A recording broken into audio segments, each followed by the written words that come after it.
So, nächster Morgen. Ich werde jetzt mal Geld abheben gehen noch. Letztes Mal 100 Euro abgehoben und 114 Euro abgebucht auf meinem Bankkonto. Ja, ist ja okay. Und dann werde ich mit der Metro nach Asien fahren, auf die anatolische Seite. Das ist der Istanbuler Hauptbahnhof. Ich nehme aber keinen Zug, sondern da hinten die Metro. Ich bin jetzt in Pendik und gehe jetzt zum Fähranleger, ja, um nicht über diese Meerenge mit der Autobahn zu müssen. Dann nehme ich die Fähre einfach. Bin jetzt fast eine Stunde mit der Metro gefahren, aber bin immer noch in Istanbul. Ja, die ganze Zeit Häuser.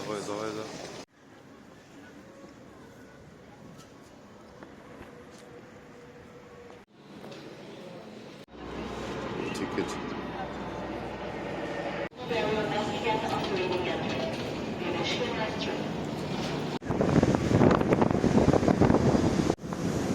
Das Schiff, auf der wir fahren, heißt anscheinend Recep Tayyip Erdogan. Angekommen in Yalova.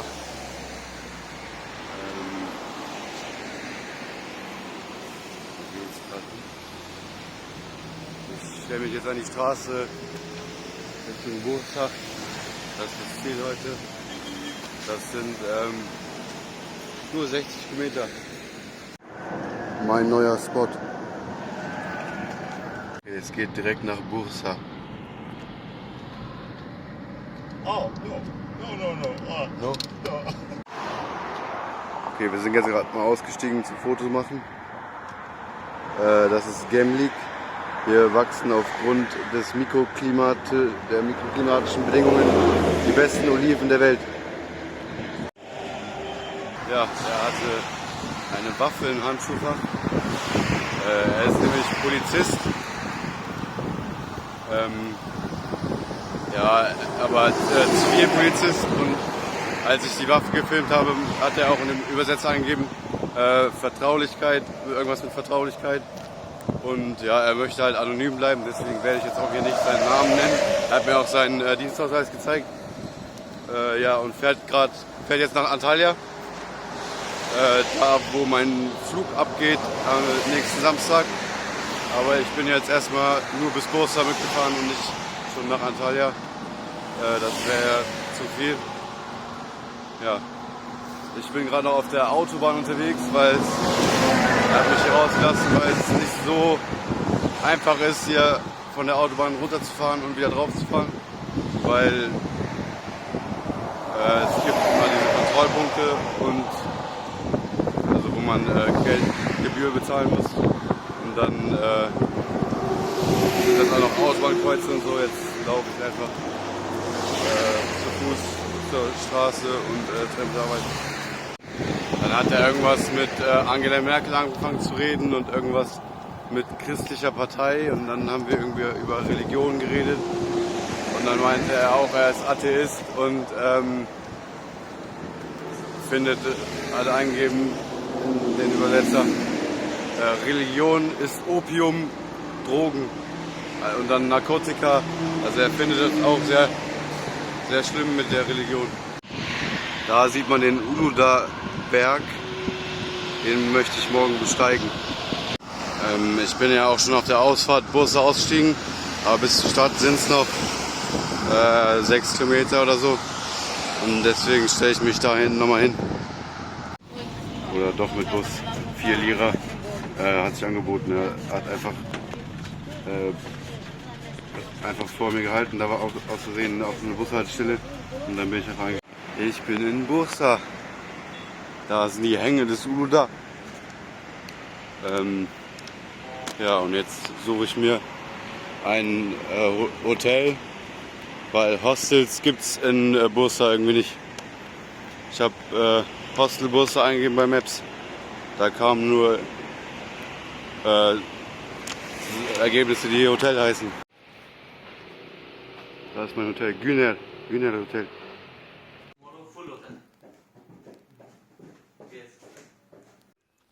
2 Nächte, 240 Lira. Hier ist auch die Dusche drin. Da ist der Abfluss.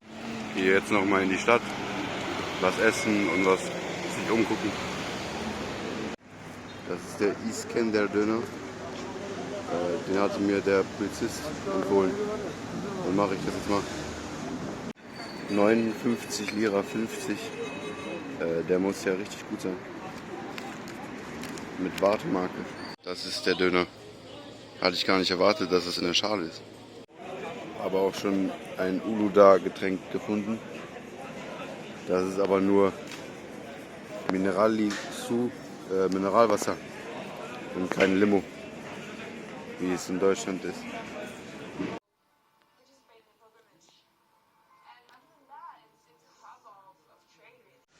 Nächster Morgen, ich mache mich jetzt auf den Weg zur Seilbahn. Ich habe aber meine Maske verloren und deswegen muss ich noch mal gucken, wer mir die Maske verkauft hat. Ich habe jetzt beim Kajsane, beim Chemiker, ich esse hier jetzt noch ein paar Gebäcke. Das ist mein Ticket, 150 Lira. Anscheinend gibt es hier 2 Preise, einen für türkische Staatsbürger und einen für Ausländer. Türkische Staatsbürger können das auch online buchen und dann kostet es 60 und Ausländer einfach 150. Ich bin jetzt in meiner Gondel. Da gibt es extra einen Greenscreen zum Fotos machen.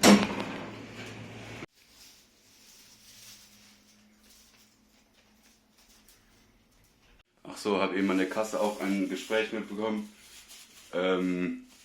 Da hat auch der Wart gesagt, nur türkische Staatsbürger kriegen den Preis und die den Ticket haben wollten, haben gesagt, sie sind türkisch, sie können nur die Sprache nicht. Ja.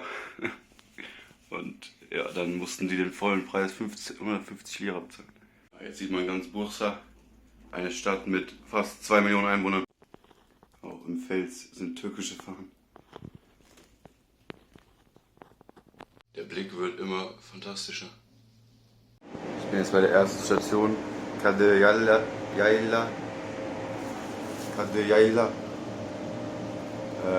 Und 1000 Meter hochgefahren.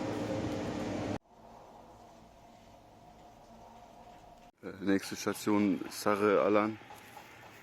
Das ist Endstation, höher geht's nicht. Also es gibt noch eine Station, die ist 170 Meter höher, da laufe ich jetzt hin, aber die ist irgendwie geschlossen gerade. Und ich bin jetzt auf 1600 Meter schon. Ja, da ist der Gipfel, denke ich mal. 900 Meter Aufstieg noch von hier. Vorsicht, Wildtiere. Bin jetzt in einem Holzhüttendorf angekommen. Das Uluda Skigebiet. Jetzt noch was zu trinken kaufen im Migros Jet. Und dann muss ich mich erst was beeilen, weil wir haben jetzt schon fast 1 Uhr. Ja, und die Seilbahn runter schließt um 8. Die Gendarme hat mich irgendwie auch fragend angeguckt. Ja, das ist wohl was Besonderes, dass hier Leute im Sommer oben sind. Da ist mein Weg.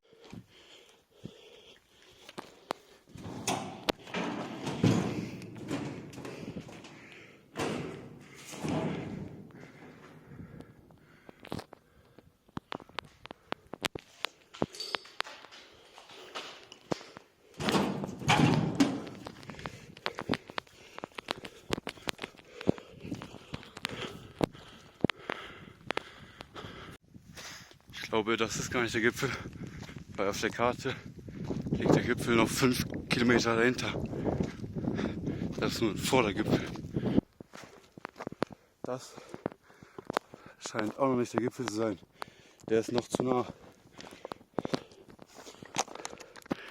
Aber da oben, ich weiß nicht, ob man die sieht, sind 2 andere Menschen.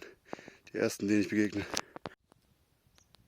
Die gehen auch hoch Mal gucken, ob ich die einholen kann. Ich hatte natürlich vor, auf dem Uludag einen Uludag zu trinken. Hab meinen natürlich vergessen im Hotelzimmer.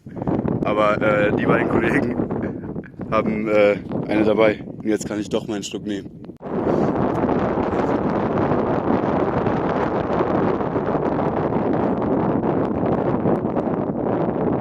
Jetzt habe ich natürlich den Jungfernschluck gemacht. Soll vorkommen.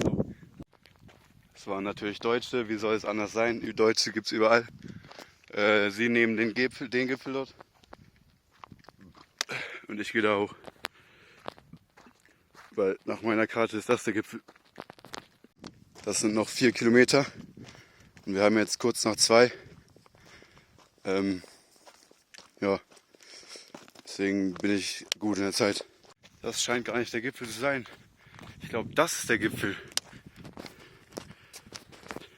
Das muss der Gipfel sein. Auf meiner Karte ist der Gipfel nämlich auch nur noch 1 Kilometer entfernt.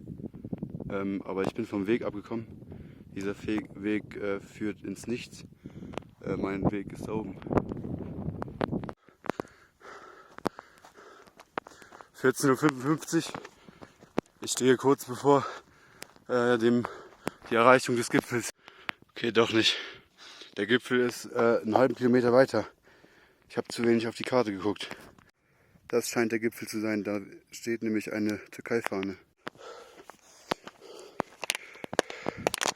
15:06 Uhr. Ich stehe auf dem Gipfel des Uludag. 2543 Meter.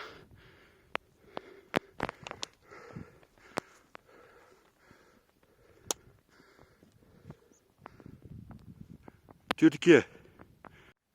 Die Türken sind wohl keine Bergsteiger.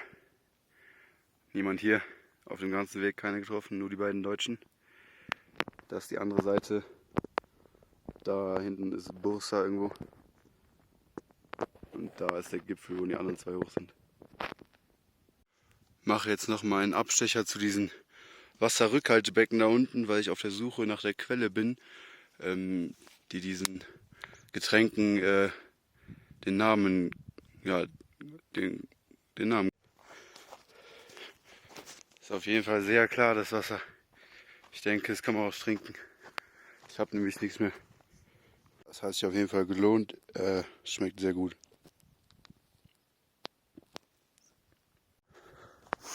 Wir haben jetzt kurz vor 4.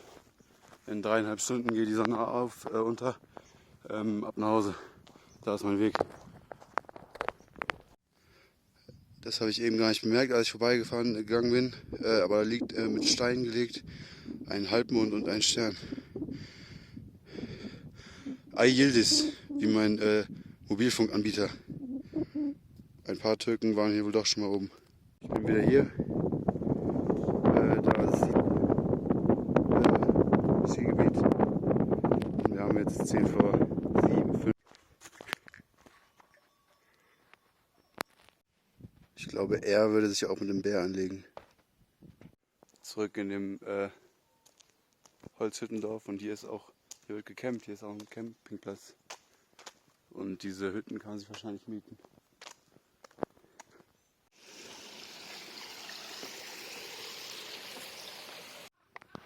Menschen.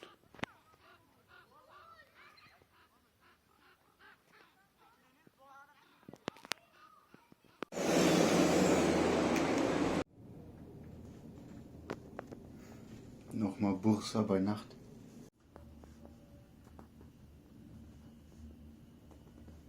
Auch schön, hier sind Zacken im Boden, die nur eine Richtung zulassen, dass man nur rausfahren kann. Ich habe ein Lahmacun bestellt und dann kriege ich nur den Lahmacun.